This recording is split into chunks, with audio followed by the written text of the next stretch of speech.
நேசம் வச்சு நெஞ்சில் வச்ச பூச்செடி நீயடி.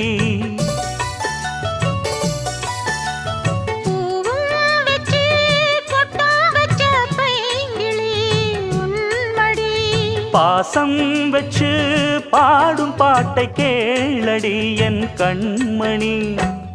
உள்ளம் என்னும் வீட்டிலே ஒட்டி வச்ச ஓவியம், எண்ணம் என்னும் ஏட்டிலே அச்சடிச்ச காவியம்.